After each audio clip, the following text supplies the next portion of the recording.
Hello students.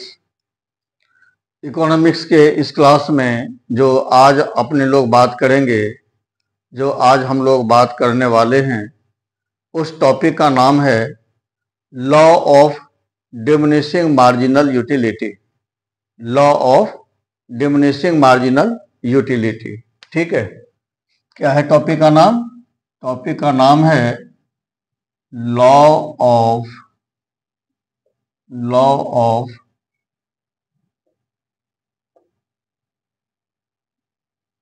Diminishing marginal utility.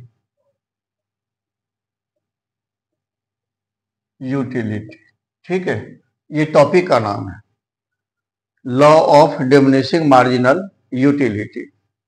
अब ये law of diminishing marginal utility क्या है, सबसे पहले इसको जानते हैं। What is law of diminishing marginal utility?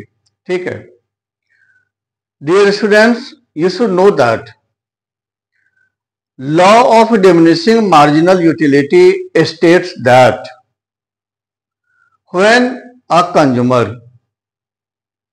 keeps the work of consumption continue and when during the consumption if the consumer consumes more and more unit of any good, then each successive unit of that good will provide him utility but with diminishing rate. ठीक है, this situation is known as law of diminishing marginal utility. ठीक है, मैं आपको हिंदी में बता देता हूं।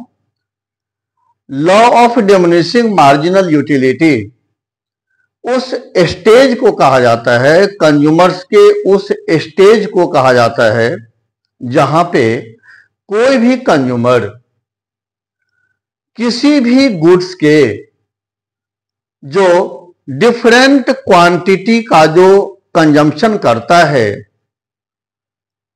तो उस कंजम्पशन के दौरान प्रत्येक अगली इकाई से, प्रत्येक सक्सेसिव यूनिट से जो उसे सेटिस्फैक्शन मिलता है, जो उसे यूटिलिटी मिलती है, वह घटती हुई दर से मिलती है। ठीक है, इसी का नाम है law of diminishing marginal utility. ठीक है, dear students, you should know that the law of diminishing marginal utility has been derived from the assumption that although human wants are unlimited, but in spite of that, each wants can be fulfilled by any person. सही है, हिंदी में हमें यह पता है कि जो human wants है वह अनलिमिटेड है। ठीक है, लेकिन उसमें से प्रत्येक वांट्स को हम लोग या कोई भी कंज्यूमर सेटिस्फाई कर सकता है। ठीक है, उसमें से कोई भी ऐसा वांट्स नहीं है, कोई भी ऐसा रिक्वायरमेंट नहीं है जिसको आप फुलफिल नहीं कर सकते। ठीक है, यहीं से law of diminishing marginal utility का, law of diminishing marginal utility का डेरिवेशन हुआ है, याद रखिएगा। ठीक है, and law of diminishing marginal utility को जो आप शो करते हैं वो आप इस फॉर्मूले से शो करते हैं, MUX equals to TUX minus TUX minus 1, ये इसका फॉर्मूला है।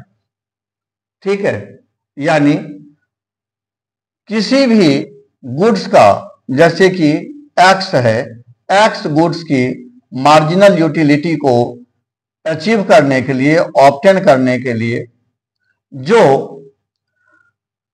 बाद वाला जो टोटल यूटिलिटी होता है, उसमें से जब हम पहले वाले टोटल यूटिलिटी को जब हम लेस कर देते हैं तो हमें मार्जिनल यूटिलिटी मिल जाता है।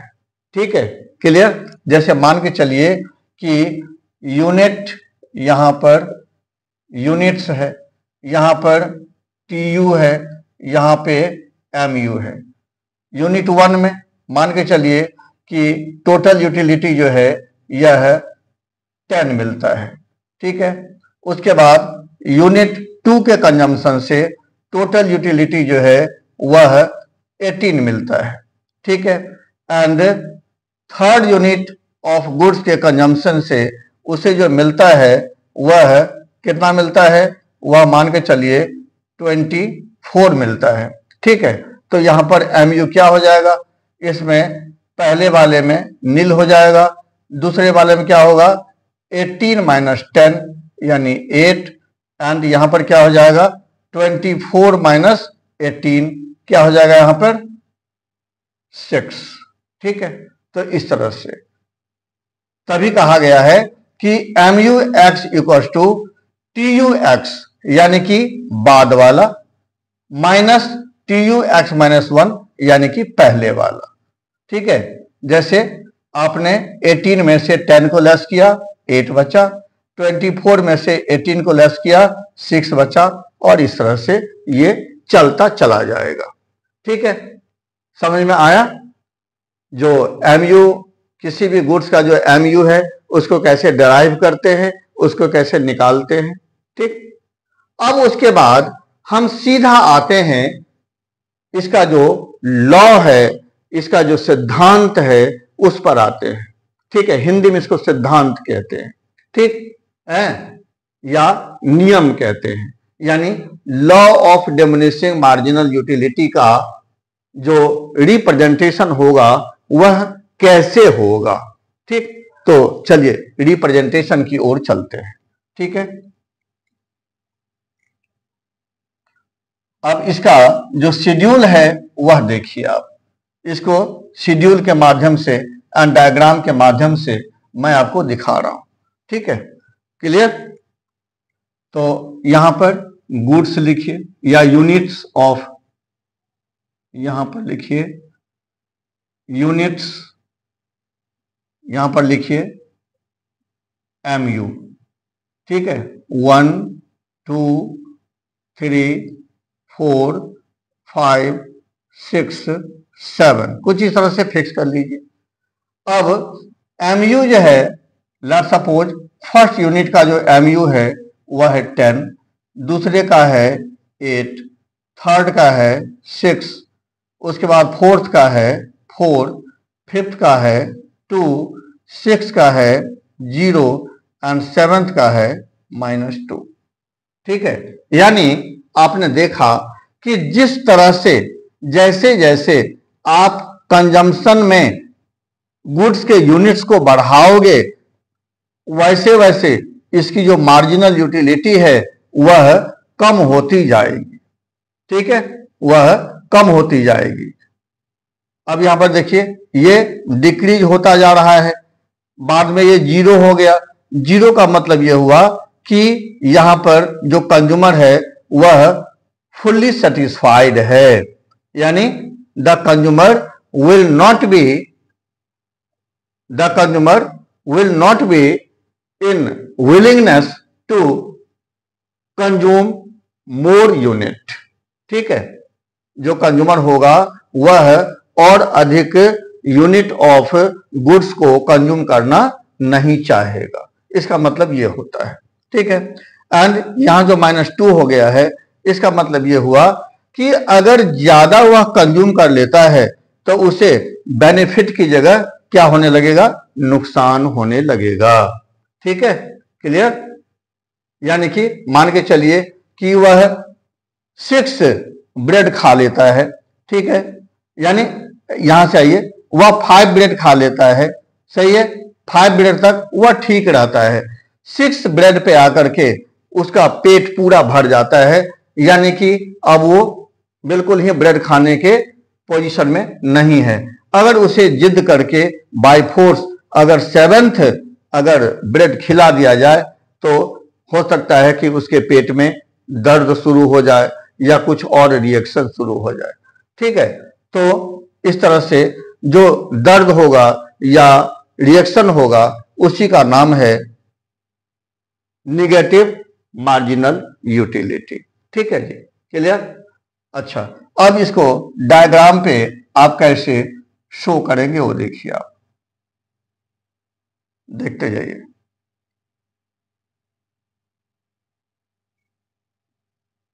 ये है आपका ओ एक्स वाई। यहां पर आप मार्जिनल यूटिलिटी को ले लीजिए, यहां पर आप यूनिट्स ऑफ गुड्स को ले लीजिए। तो यूनिट्स ऑफ गुड्स कितना है? 1 2 3 4 5 6 एंड उसके बाद फिर और बढ़ा दीजिए 7। ठीक है, ये एंड इसी तरह से अब यहां पर देखिए एमयू कितना है? 10 है, तो 2 2 करके ले लीजिए आप। तो 2 4 6 8 उसके बाद 10। ठीक है, अब इसको प्लॉट करिए। अब देखिए 1 पे जो मार्जिनल यूटिलिटी है वो कितना है? 10। तो 1 पे मार्जिनल यूटिलिटी कितना है? ये हो गया 10। उसके बाद 2 पे कितना है? 8। तो 2 पे है 8, ये ले लीजिए। 2 पे है 8। ठीक है, दिख रहा है।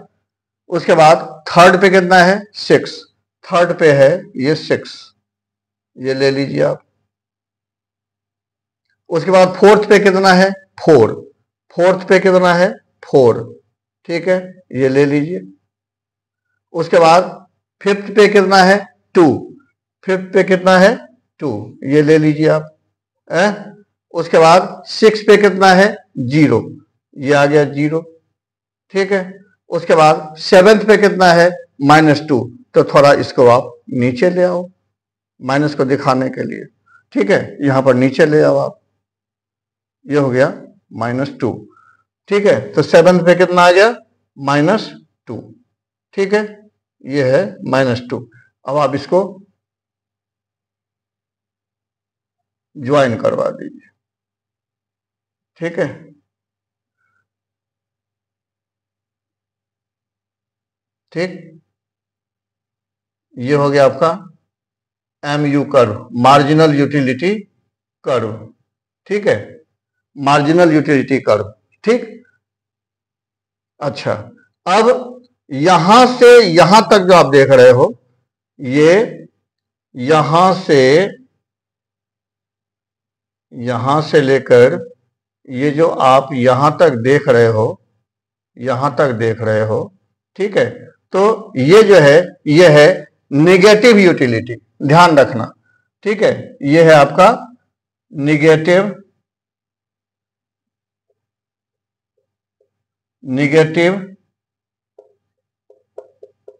यूटिलिटी। ये देखो क्या है? Negative utility.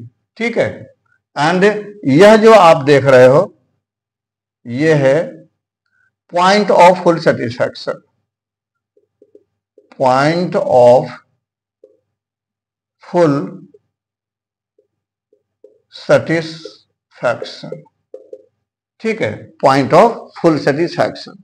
ठीक, तो इस तरह से डियर स्टूडेंट्स आपने देखा कि law of diminishing marginal utility को हम कैसे लिखेंगे, किस तरह से उसको हम डिफाइन करेंगे, किस तरह से उसका शेड्यूल बनाएंगे एंड किस तरह से उसे डायग्राम पे शो करेंगे। ठीक है, क्लियर।